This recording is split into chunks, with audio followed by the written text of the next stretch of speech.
Kinds of simple adverb, their example and uses.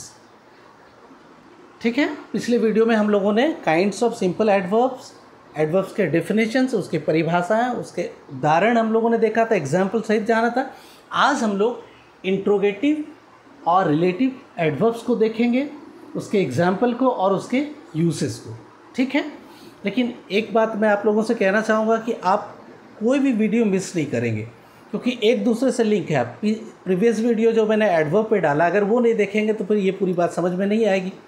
ठीक है, इसलिए उसको आप देखेंगे और कोई भी वीडियो आप अंत तक देखेंगे। You watch the video till the end and if you like, ठीक है, अगर आपको पसंद आता है तो आप शेयर करना और सब्सक्राइब करना नहीं भूलेंगे। ठीक है, आप जो शेयर करते रहिए, सब्सक्राइब करते रहिए और वीडियो को देखते रहिए, लेकिन अंत तक। चलिए हम लोग आते हैं टॉपिक पर, यूजेस ऑफ इंट्रोगेटिव एडवर्ब। ठीक है, फर्स्ट एडवर्ब ऑफ टाइम। ठीक है, एडवर्ब ऑफ टाइम, लेकिन इससे पहले थोड़ा सा मैं डेफिनेशन में आ जाता हूँ इसका, ताकि समझ में आपको आए। इंट्रोगेटिव एडवर्ब्स किसको कहते हैं? Interrogative adverbs are the adverbs which are used to ask questions. ऐसे एडवर्ब्स जिसका प्रयोग प्रश्न पूछने में किया जाता है। ठीक है, ऐसे एडवर्ब्स जिसका उपयोग प्रश्न पूछने में किया जाता है उसको हम क्या कहते हैं? इंट्रोगेटिव एडवर्ब कहते हैं। और मैं पहले भी बता चुका हूँ कि एक वर्ड का इंग्लिश में डिफरेंट पार्ट्स ऑफ स्पीच के रूप में प्रयोग में आता है। तो आइडेंटिफाई हम लोग कैसे करेंगे? जब हम उसके डेफिनेशन को जानेंगे। ठीक है, जब उनके हम बिहेवियर को जानेंगे। ठीक है, तो यहाँ पे एडवर्ब का काम क्या है?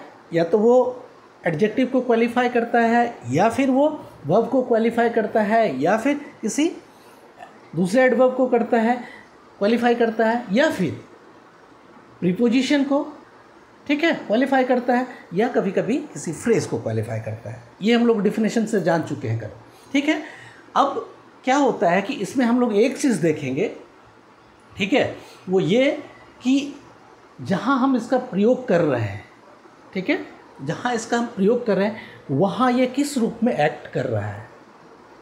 ठीक है, ताकि रोट लर्निंग को हम जगह नहीं दें।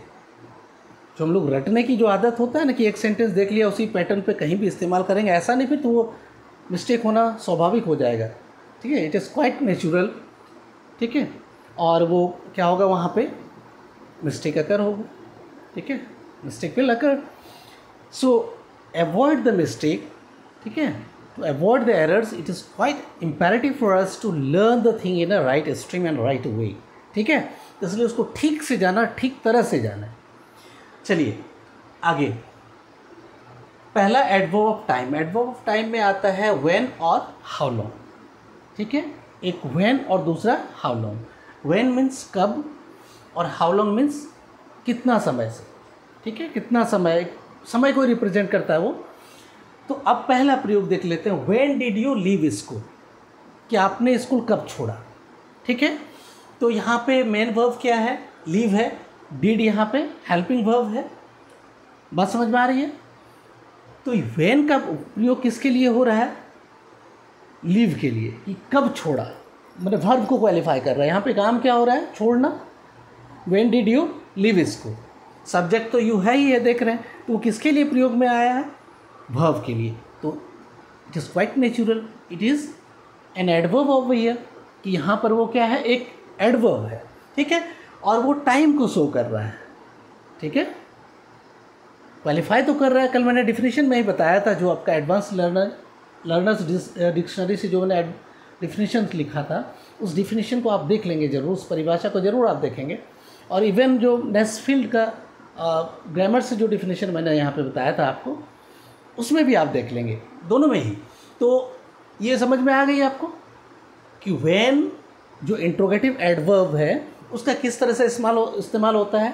यहाँ पर वो किसको क्वालिफाई कर रहा है? वर्ब को क्वालिफाई कर रहा है। ठीक है, when did you leave school means आपने विद्यालय कब छोड़ा, आपने स्कूल कब छोड़ा। ठीक है, दूसरा सेंटेंस में आते हैं, how long will you stay here, आप यहाँ कितने दिनों तक रुकेंगे। ठीक है, हाउ लॉन्ग मतलब कितना समय तक रुकेंगे। बात समझ में आ रही है?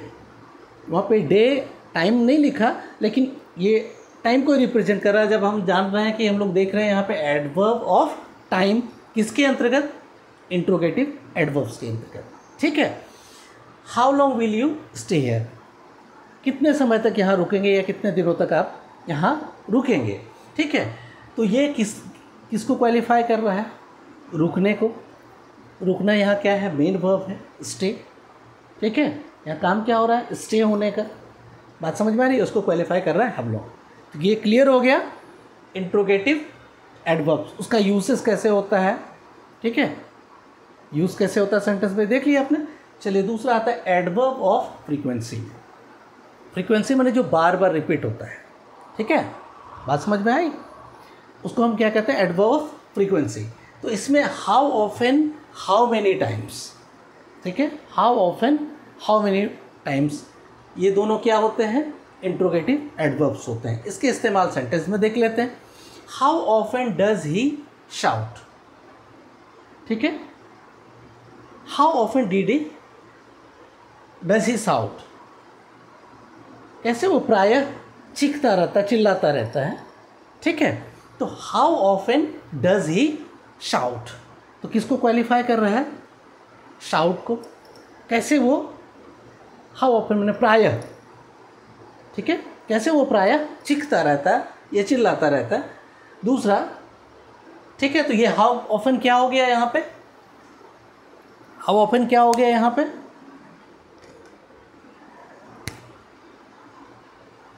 एडवर्ब ऑफ, इंट्रोगेटिव एडवर्ब हो गया। इंट्रोगेटिव एडवर्ब के तहत क्या हो जाएगा, एडवर्ब ऑफ फ्रीक्वेंसी। दूसरा, how many times does he take medicine, कितने बार वो दवा लेता है। ठीक है, how many times does he take medicine. तो यहाँ पे देखिए हाउ मेनी टाइम्स वो किसको क्वालिफाई कर रहा है, दवा लेने को, दवा खाने को। ठीक है, तो हम लोग क्या होता है कि इंग्लिश में दवा खाने को क्या कहते हैं, उसके लिए ईट का प्रयोग नहीं करते, टेक का प्रयोग करते हैं। यूसेस ऑफ वर्ड जो है इंग्लिश में वो थोड़ा सा जानना पड़ेगा, और वो बिना जाने, बिना प्रैक्टिस में आए ये संभव नहीं है। ठीक है, तो अभी बहुत जल्दी आप स्पोकन सीरीज़ में आएंगे। ठीक है, मैं स्पोकन सीरीज़ स्टार्ट करने वाला हूँ, उसमें ये सारे यूसेस हम लोग देखेंगे। उसमें ये प्रयास किया जाएगा कि 3 महीने में आप इंग्लिश बोलो फ्लुएंटली। ठीक है, डिपेंड करेगा कि आप कितना प्रयास, मैं यहाँ पे उतना कर ही दूंगा आपके लिए कि आप 3 महीने में बोल सकते हो फ्लुएंटली। आप प्रैक्टिस कितना करते हो ये आप पे डिपेंड करेगा। फिर मैं साथ ही साथ उसके तरीके भी मैं बताऊँगा। ठीक है, कि क्या क्या आपको उपाय करना चाहिए। जो पढ़ाई की जो लर्निंग मटेरियल्स है स्पोकन के लिए वो तो आपको मिलेगा ही, साथ साथ कैसे आप प्रैक्टिस करोगे, हाउ टू प्रैक्टिस, क्योंकि हम लोग का प्रैक्टिकल अनुभव है इसका। ठीक है, I have practised myself, so I have personal experience how to learn spoken English. ठीक है, बात समझ में आ रही है कि भाषा सीखना एक अलग सी बात होती है बोलने के लिए। जैसे हम लोग बचपन से लिखना, ठीक है, वर्ड का स्पेलिंग वगैरह नहीं जानते हैं, लेकिन घर में जो भाषा होता है, चाहे हिंदी हो या फिर कोई रीजनल लैंग्वेज जो घर में बोली जाती है, हम लोग ऐसे ही सीख लेते हैं, सुनते सुनते। प्रैक्टिकल, उसको डायरेक्ट मेथड कहते हैं।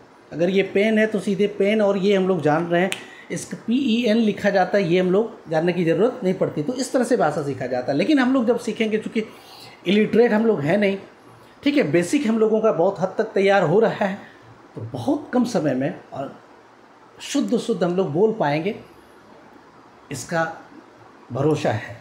ठीक है, पूरा विश्वास है। खैर, हम लोग उसमें जब आएंगे, बहुत जल्दी आएंगे, लेकिन अभी पहले हम लोग ये देख लेते हैं एडवर्ब ऑफ फ्रीक्वेंसी। तो एडवर्ब ऑफ फ्रीक्वेंसी में देख लिया how often, how many times. How many times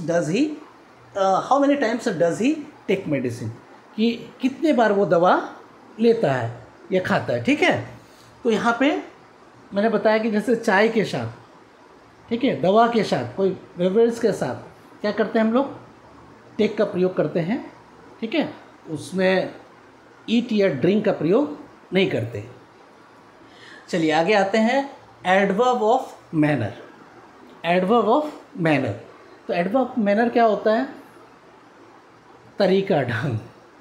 ठीक है, उसमें कौन कौन आता है, हाउ, इन व्हाट वे, कैसे और किस तरीके से। ठीक है, वो हाउ एंड इन, हाउ एक हो गया, दूसरा इन व्हाट वे, किस तरीके से, 2 एग्जाम्पल देख लेते हैं तो ये समझ में आ जाएगा हम लोग को। How did he behave with you, how did he behave with you, वह आपके साथ कैसा व्यवहार किया, ठीक है, उसने आपके साथ कैसा व्यवहार किया। बात समझ में आ रही है।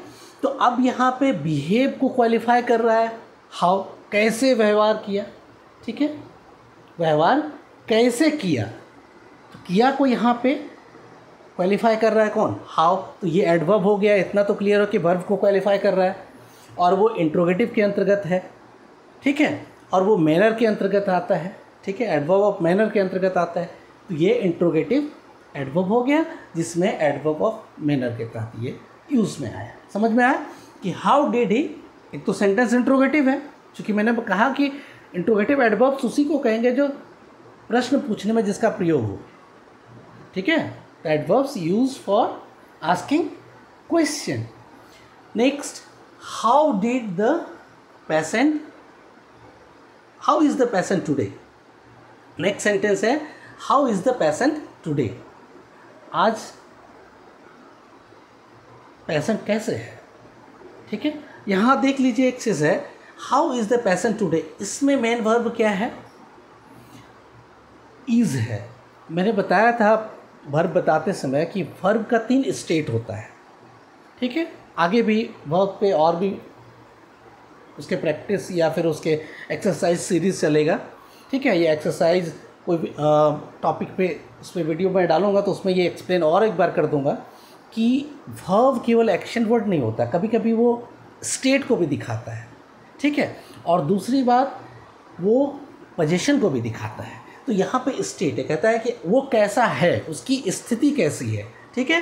तो यहाँ पे मेन वर्ब के रूप में क्या काम कर रहा है, इज़ काम कर रहा है। इसलिए मैं कहता हूँ कि सब जानना ज़रूरी है, सब देखना ज़रूरी है, इसलिए आप किसी वीडियो को मिस नहीं करेंगे। चलिए, how is the patient today, how is the patient today. तो ये पेशेंट यहाँ पे बीमार व्यक्ति है, रोगी है, तो कहता वो कैसे है, तो उसकी यहाँ वर्ब कौन है, इज़, स्थिति बताने वाला, उसी को क्वालिफाई कर रहा है कि वो कैसे है। बात समझ में आई। तो ये इंट्रोगेटिव एडवर्ब के तहत क्या है, एडवर्ब ऑफ मैनर है। अब आते हैं एडवर्ब ऑफ प्लेस में। प्लेस मतलब जो जगह शो करता है, ठीक है, प्लेस शो करता है, प्लेस को रिप्रेजेंट करता है, लेकिन वो एडवर्ब हो, ठीक है। उसका गुण क्या होना चाहिए कि वो किसी एडजेक्टिव को, वर्ब को, एडवर्ब को, प्रीपोजिशन को या फिर कोई फ्रेज को क्वालिफाई करे। यहाँ पे देख लेते हैं एग्जाम्पल में, इसमें वेयर आता है, वेयर डू यू लिव, आप कहाँ रहते हो, तो क्वालिफिकेशन किसका हो रहा है, लिव का, कहाँ रहते हो, रहने को क्वालिफाई कर रहा है। बात समझ में आ रही है ना। तो यहाँ ये एडवर्ब हो गया, बात समझ में आई कि नहीं।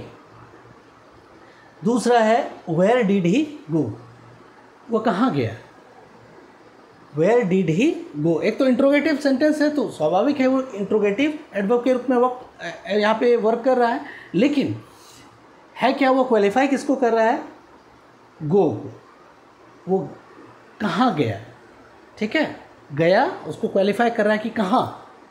बात समझ में आ रही है। अब तो ये परेशानी नहीं होगी समझने में। तो ये एडवर्ब ऑफ प्लेस हो गया, और ये सब किसका बता रहा हूँ मैं, किसके अंतर्गत ये है, इंट्रोगेटिव एडवर्ब्स, ठीक है। अब आते हैं हम लोग एडवर्ब ऑफ डिग्री पर, ठीक है। एडवर्ब ऑफ डिग्री से क्या होता है कि उसके क्या बताता है, एक परिमाण बताता है उसका, ठीक है, मात्रा बताता है। तो उसमें कौन कौन आता है, हाउ मच और हाउ फार, ठीक है।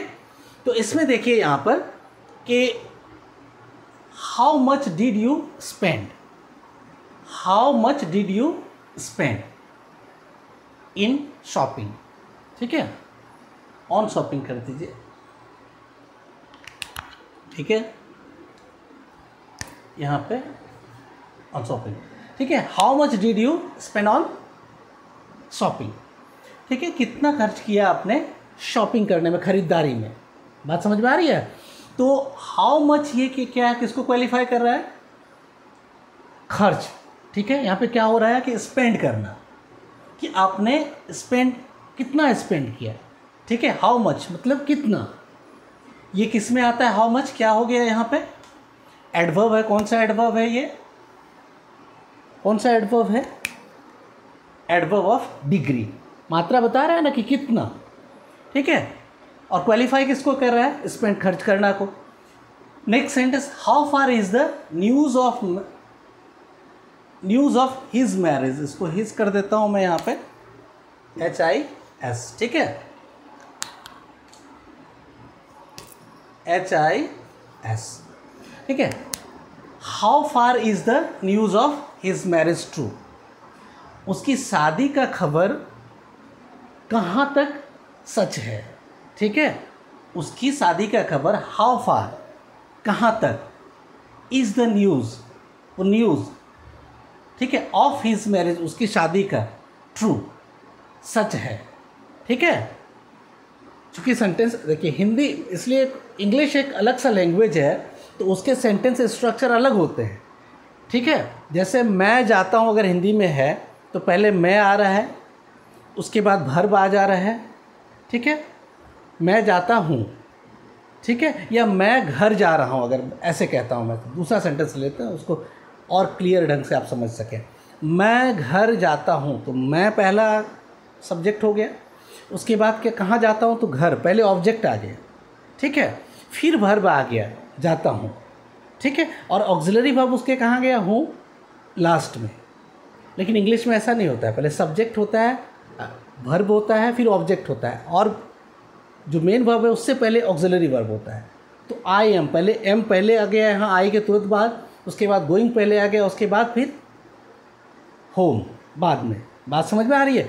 उसी तरह से अगर ट्रांसलेशन मेथड से इंग्लिश हमेशा सीखना चाहेंगे, क्योंकि हम हिंदी मीडियम से, हमारा जो मदर टंग अलग है, इसलिए सहारा के रूप में, हेल्प के रूप में पहले हम सारे वर्ड्स को समझने के लिए, सेंटेंस को जानने के लिए हम उस तरह से जानते हैं। लेकिन अगर हिंदी की मदद से इंग्लिश सीखना चाहेंगे तो आप कभी नहीं सीख पाएंगे, ये गारंटी है, ठीक है, ये गारंटेड है। लोग कहते हैं अरे वो सपोर्ट के लिए है, कि बेसिक लर्नर्स के लिए वो थोड़ा हेल्प मिलता है समझने में, लेकिन ये भाषा बिल्कुल अलग है, उसके ग्रामर्स के रूल्स अलग हैं, उसके सेंटेंस स्ट्रक्चर अलग हैं। अगर हम उस तो हिंदी से के द्वारा सीखना चाहेंगे तो हम कभी सीख नहीं पाएंगे, अगर सीखेंगे भी तो गलत होगा वो, ठीक है। तो यहाँ पे देख लीजिए स्ट्रक्चर में ट्रांसलेट अगर करता हूँ तो डायरेक्ट ट्रांसलेशन संभव है, कि जो सेंटेंस का अर्थ मैं बता दे रहा हूँ, how far is the news of his marriage true. लेकिन अगर यहाँ पे हाउ फार मतलब कहाँ तक, इज मने है, कहाँ तक है, द न्यूज़ समाचार, ठीक है, ऑफ हिज मैरिज ट्रू उसकी शादी का सच। अब बताइए ये सेंटेंस कैसा लग रहा है, ऑड लग रहा है ना। तो इसको उस तरह से ट्रांसलेशन किया नहीं जा सकता है, तो सीधे सीधे है कि उसकी शादी का खबर या न्यूज़ कहाँ तक सच है, ये ट्रांसलेशन उसका होगा। तो इसलिए आप हिंदी के चक्कर में नहीं पड़ेंगे। जब इंग्लिश सीखना हो तो हिंदी जब सीखेंगे तो हिंदी को हिंदी के ढंग से सीखेंगे और बढ़िया से सीखेंगे, ठीक है। उसी तरह इंग्लिश को भी। तो how far is the news of his marriage true, समझ में आई। तो हाउ फार यहाँ पे किस रूप में एक्ट कर रहा है, एडवर्ब के रूप में। वो बता रहा है कि कहाँ तक सच है, और ये किसके अंतर्गत आता है, एडवर्ब ऑफ डिग्री, और वो किसके अंतर्गत आएगा, इंट्रोगेटिव एडवर्ब्स, ठीक है। अब है एडवर्ब ऑफ रीज़न। रीज़न मतलब कारण, काउज, ठीक है, एडवर्ब ऑफ काउज भी कह सकते हैं। तो इसमें देख लीजिए क्या आता है, वाई, क्यों। एग्जाम्पल अब देखेंगे पहले, वाई आर यू शाउटिंग, आप क्यों चिल्ला रहे हो, ठीक है। तो क्यों किसको क्वालिफाई कर रहा है, शाउटिंग को, ठीक है। वाई आर यू शाउटिंग, बात समझ में आ रही है ना। तो वाई किसके लगा है, किसके लिए लगा है, शाउटिंग के लिए। तो ये वर्ब को जो क्वालिफाई कर रहा है तो ये एडवर्ब है निश्चित रूप से यहाँ पे, ठीक है। वाई किसी दूसरे पार्ट्स ऑफ स्पीच के रूप में इस्तेमाल होता है, हम लोग जानते हैं, लेकिन यहाँ पर किस रूप में प्रयोग में आ रहा है, एडवर्ब के रूप में। और एडवर्ब में कौन सा आएगा, इंट्रोगेटिव एडवर्ब्स, क्योंकि इससे प्रश्न पूछे जा रहे हैं, ठीक है। और साथ ही साथ ये कारण पूछे जा रहे हैं यहाँ पर, इसलिए वो एडवर्ब ऑफ रीज़न भी है। वाई आर यू शाउटिंग, आप क्यों चिल्ला रहे हो। फिर है वाई आर दे फाइटिंग, वे लोग क्यों लड़ रहे हैं, ठीक है, वाई आर दे फाइटिंग। बात समझ में आई। यहाँ भी वाई एडवर्ब के रूप में, लेकिन वो इंट्रोगेटिव एडवर्ब के रूप में इस्तेमाल हो रहा है, ठीक है। और एडवर्ब ऑफ रीज़न है क्योंकि वो कारण पूछ रहा है। तो मेरे ख्याल से आप इंट्रोगेटिव एडवर्ब समझ गए होंगे, ठीक है। आप इसका स्क्रीनशॉट लीजिए और इसके तुरंत बाद हम लोग स्क्रीनशॉट लीजिए या फिर नोट डाउन कर रहे हैं तो देखिए, मैं थोड़ी देर के लिए हट जाता हूँ और फिर हम लोग आते हैं रिलेटिव एडवर्ब। चलिए अब हम लोग देखते हैं रिलेटिव एडवर्ब्स को उसके यूसेस के साथ, ठीक है। जैसे देखिए, this is the time when I wanted to go. तो अभी मैंने डेफिनेशन में बताया था कि रिलेटिव एडवर्ब्स उस एडवर्ब को कहते हैं जो सेंटेंस में प्रयोग होने पर, ठीक है, ये इससे पहले इस्तेमाल हुए शब्द से अपना संबंध, वर्ड से रिलेशन बताता है। जैसे this is the time when I wanted to go, तो when I wanted to go, I wanted to go का संबंध किससे जोड़ता है? दिस इज़ द टाइम, कि यह वही समय है जब मैं जाना चाहता था। तो ये व्हेन क्या कर रहा है? रिलेशन इस्टेब्लिश कर रहा है, इसलिए इसको रिलेटिव एडवर्ब कहते हैं। साथ ही साथ ये अपना स्वभाव नहीं छोड़ रहा है, वो क्वालिफाई कर रहा है किसको? When I wanted to go, go को, वर्ब को ही, कि इसी समय मैं जाना चाहता था।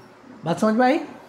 आगे, this is the house where he lived, ये वेयर ही लिव्ड का संबंध दिस इज़ द हाउस से जोड़ता है कि यह वही घर है जिसमें वह रहता था। बात समझ में आई?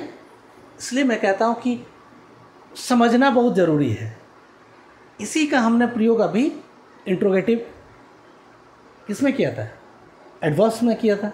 तब इंट्रोगेटिव और इसमें क्या फ़र्क आ जाता है? वर्ड वही है लेकिन उसके यूसेस, जैसे एक व्यक्ति, ठीक है, कहीं पे भाई होता है, कहीं पे फादर होता है, ठीक है, पिता होते हैं, कहीं पे वो अंकल होता है, ठीक है, बात समझ में आ रहा है, कहीं पे सन होता है, मतलब एक ही व्यक्ति है, कहीं पे वो टीचर हैं, ठीक है, कहीं पे ऑफिसर हैं, व्यक्ति वही है, अलग अलग जगह पर उनका अलग अलग क्या है?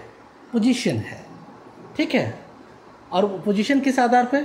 उसके कार्य के आधार पर। तो जो यहाँ पे कार्य ये कर रहा है उसमें एक रिलेशन इस्टेब्लिश करने का, और फिर साथ में वो क्वालिफाई चूँकि कर रहा है वर्ब को, इसलिए वो एडवर्ब है। I don't know how I can be helped, मुझे पता नहीं, देखिए अब इसका समझ जोड़ रहा है कि मेरी मदद कैसे होगी, ठीक है। How I can be helped, मेरी मदद कैसे हो सकती है, ठीक है, ये मुझे पता नहीं। इसका संबंध इससे जोड़ रहा है कौन? हाउ, कैसे, ठीक है। फिर कहता है she was singing while she was dancing. She was singing while dancing सीधे किया जा सकता था, ठीक है, तो ये सी वॉज छुपा हुआ रहता है, लेकिन मैंने लिख दिया आपके समझने के लिए, ठीक है। She was singing while she was dancing, कि जब वो डांस कर रहा था, जब वो नृत्य कर रहा था, तो उस समय वो गा भी रहा था, सॉरी, जब वो नृत्य कर रही थी, सी है और female has been used here, तो जब वो नृत्य कर रही थी, डांस कर रही थी, तब वो गा रही थी, मतलब साथ साथ गा भी रही थी। तो ये वाइल जब जो है दोनों के बीच में संबंध जोड़ता है, यानी इससे पहले आने वाले शब्दों का संबंध बाद वाले से इस्टेब्लिश करता है, ठीक है। फिर है I know why you dislike me. Why, ये यहाँ पे वाई है एडवर्ब आपका, ठीक है। Why, I know why you dislike me, मुझे पता है कि आप मुझे क्यों नापसंद करते हो, डिसलाइक करते हो, ठीक है। तो ये जो यू डिसलाइक मी, इसका संबंध आई नो से जोड़ रहा है ये पहले, तो इसलिए यहाँ पे क्या हो गया? ये रिलेटिव एडवर्ब्स, ठीक है। और क्वालिफाई चूँकि वर्ब को कर रहा है, पसंद करना, नापसंद करना, डिसलाइक को, ठीक है। तो अब मेरे ख्याल से रिलेटिव एडवर्ब और इंट्रोगेटिव एडवर्ब्स के यूसेस में कोई परेशानी आपको नहीं होगी। और फिर जब हम लोग प्रैक्टिस सेशन होगा, ठीक है, बेसिक्स जैसे ख़त्म होंगे फंडामेंटल्स, उसके बाद प्रैक्टिस सेशन होगा, उसमें बहुत सारे प्रॉब्लम्स में हम लोग देखेंगे, अलग अलग ढंग का सेंटेंसेस लेंगे और फिर उसमें देखेंगे कहीं किसी तरह का कोई डाउट न रह जाए।